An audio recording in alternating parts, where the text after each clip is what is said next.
Hello Sam. Yes, sir. Is there anything I can do for you, sir?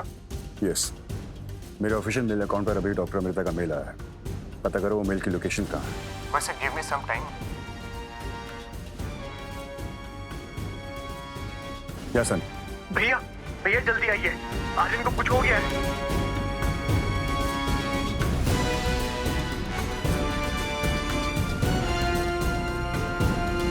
Rohit ने lift में top floor का button दबाया, मगर आज उसे अपनी लिफ्ट की स्पीड बहुत स्लो लग रही थी। आर्यन पर जरा सी तकलीफ आए तो रोहित बर्दाश्त नहीं कर सकता था। सनी दरवाजे पर रोहित का इंतजार कर रहा था।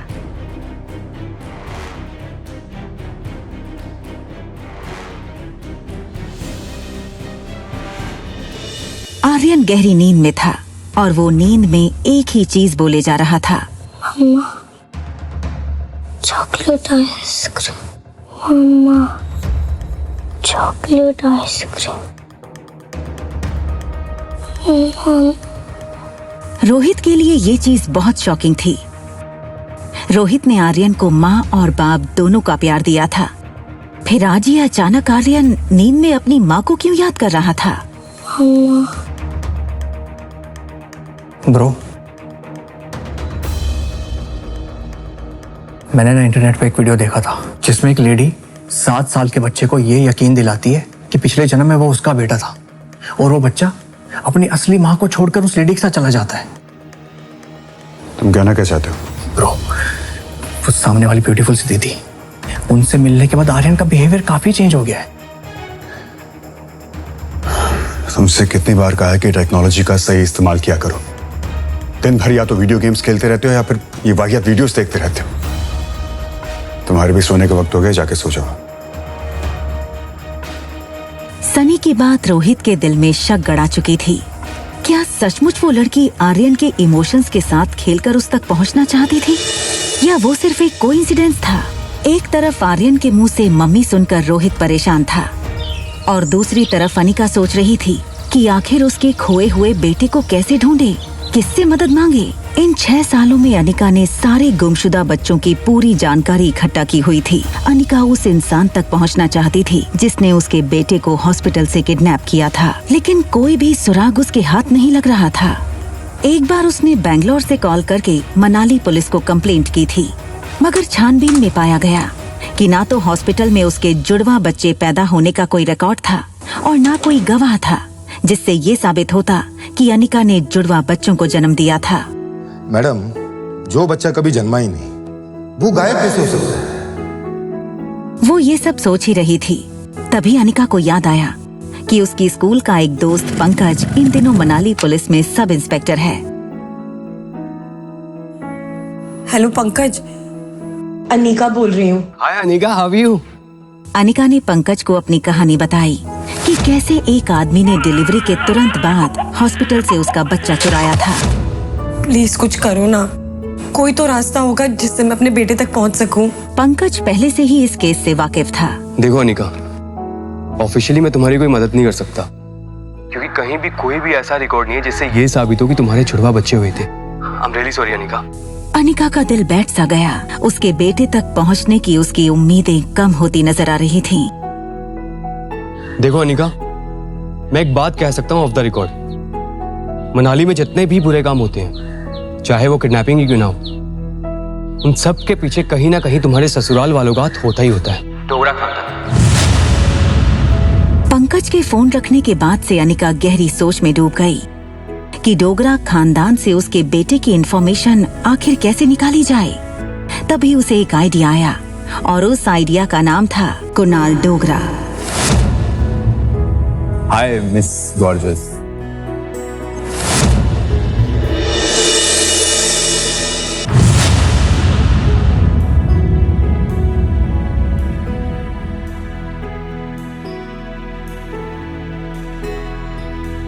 रिया अभी अपनी गेम में इतनी इन्वॉल्व थी कि उसके पास क्या चल रहा है उसकी कोई खबर ही नहीं थी।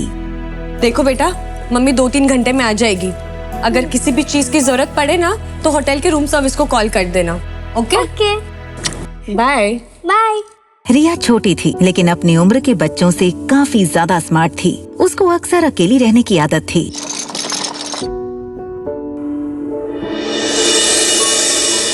और सुनो, कुछ भी हो जाए रूम से बाहर मत निकलना।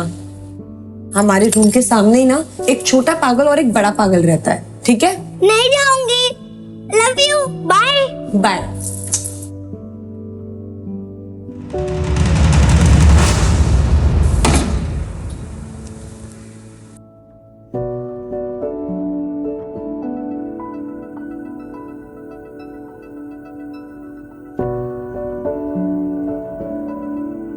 अनिका जान चुकी थी कि जब उसने रोहित को पागल कहा तब वो उसके पीछे ही खड़ा था। अनिका सोच रही थी कि दूसरी लिफ्ट ले लूंगी, तभी लिफ्ट मैन ने कहा, प्लीज कम इन मैडम। ना चाहते हुए भी अनिका को वही लिफ्ट में जाना पड़ा। अनिका सोच रही थी कि आखिर रोहित ने उसकी बात सुन के कुछ रिएक्ट क्यों नहीं किया। वहीं दूसरी तरफ रोहित इस लड़की को समझने की कोशिश कर रहा था। आपने छोटा पागल किसको बोला? आपके होटल में रहने वाले मेहमानों की प्राइवेसी का बिल्कुल ख्याल नहीं रखा जाता क्या? हमारी होटल मनाली की सबसे सेफ और सिक्योर होटल है। इतनी सिक्योरिटी के बावजूद ना कल मेरी चॉकलेट आइसक्रीम चोरी हो गई थी। इनफैक्ट कुछ डाकू आए और मेरी आइसक्रीम लूट के चले गए। एक्सक्यूज मी, आपने हमें डाकू बोला? हाँ बोला, क्योंकि कल तुम्हारी वजह से पहली बार मैं अपनी बेटी को दिया हुआ प्रॉमिस पूरा नहीं कर पाई। क्या मतलब? वो चॉकलेट आइसक्रीम आप अपनी बेटी के लिए लाई थी?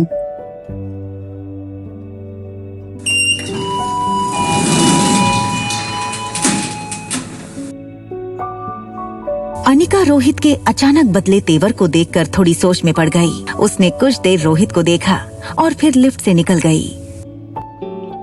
मुझे लगता है हम इस लड़की के बारे में गलत सोच रहे थे।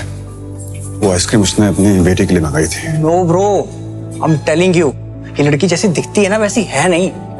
देखा नहीं जाने से पहले कैसे देख रही थी तुम्हें? होटल लॉबी से बाहर निकलते हुए अनिका इस बात से बिल्कुल बेखबर थी कि एक बहुत बड़ा सरप्राइज उसका इंतजार कर रहा था। उसका एक्स हस्बैंड कुणाल डोगरा। कुणाल सुबह से वेटिंग एरिया में अनिका का ही इंतजार कर रहा था, लेकिन उसको देखते ही उसने बहाना बनाते हुए कहा, व्हाट अ सरप्राइज। देखिए ना, मैं यहाँ पे किसी से मिलने आया था और किसे पता था कि आप मिल जाएंगी।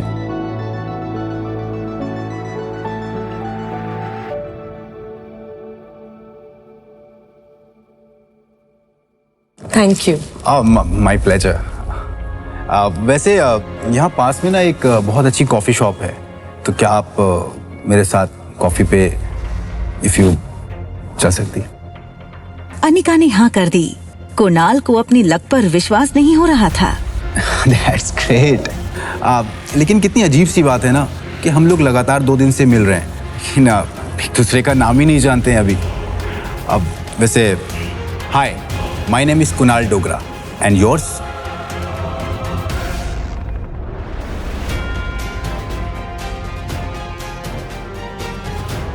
Ragini. Pleasure to meet you miss Ragini.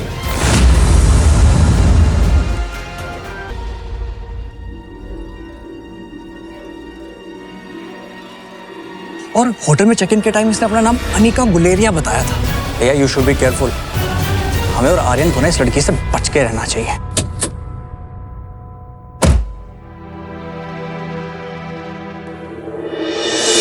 सारे रास्ते अनिका ने सिर्फ कुणाल की बातें सुनी थी, लेकिन वो मन ही मन सोच रही थी कि वो कुणाल से अपने बच्चे के बारे में कैसे पूछे। Please coffee. अब वैसे मैं सोच रहा था कि आपकी जो छोटी बहन है उनमें और आप में काफी एज डिफरेंस लगता है। वो होंगी 6-7 साल की, आप 21-22। काफी जानकारी है आपको मेरे बारे में। हाँ मतलब वैसे कुछ जानकारी मैंने भी आपके बारे में इकट्ठा की हुई है। अच्छा जी। जैसे कि आप मैरिड हैं। इनफैक्ट आपकी शादी के वक्त आपकी वाइफ 4 मंथ्स प्रेग्नेंट थी, राइट? रागिनी, तुम ये सब कैसे जानती हो? अरे आप ही ने कहा था ना कि मनाली में किसी से भी कुणाल डोगरा के बारे में पूछ लो तो वो मुझे आपके घर तक पहुंचा देगा। देखो रागिनी, सच ये है कि उस लड़की के साथ मैंने 2 मिनट से ज्यादा नहीं बिताए। शादी के फेरे लेते ही मैं दिल्ली चला गया था। फिर जब लौट करके आया तो उसकी डिलीवरी की डेट आ चुकी थी। उसने एक बेटी को जन्म दिया। फिर उसके बाद वो अपनी मौसी के साथ बेंगलोर चली गई। बस इतना ही? उसका बेटा कहाँ है? ये सुनकर कुणाल एकदम से सुन्न हो गया। उसकी आवाज जैसे उसके हलक में अटक गई हो। कौन सा बेटा? तुम किस बेटे की बात कर रही हो? उसका बेटा। उस लड़की ने जुड़वा बच्चों को जन्म दिया था ना? तो लड़का कहाँ है? कुणाल चौंका तो था ही, लेकिन साथ ही उसको हल्का सा शक हुआ कि रागिनी इस तरह अनिका के बारे में क्यों पूछ रही है। और तभी अनिका बात घुमाते हुए बोली, ऑनेस्टली मैं किसी ऐसे से दोस्ती नहीं कर सकती जो अपनी लाइफ की बातें मुझसे छुपाए। I am really sorry.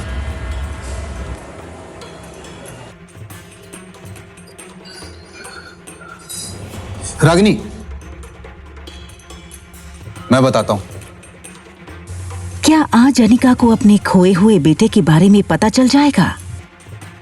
आगे की कहानी जानने के लिए देखें अगला एपिसोड सिर्फ पॉकेट एफएम के YouTube चैनल पर। और एक लड़की को देखा तो के सारे एपिसोड को सुनने के लिए डिस्क्रिप्शन में दी गई लिंक से डाउनलोड करें पॉकेट एफएम ऐप।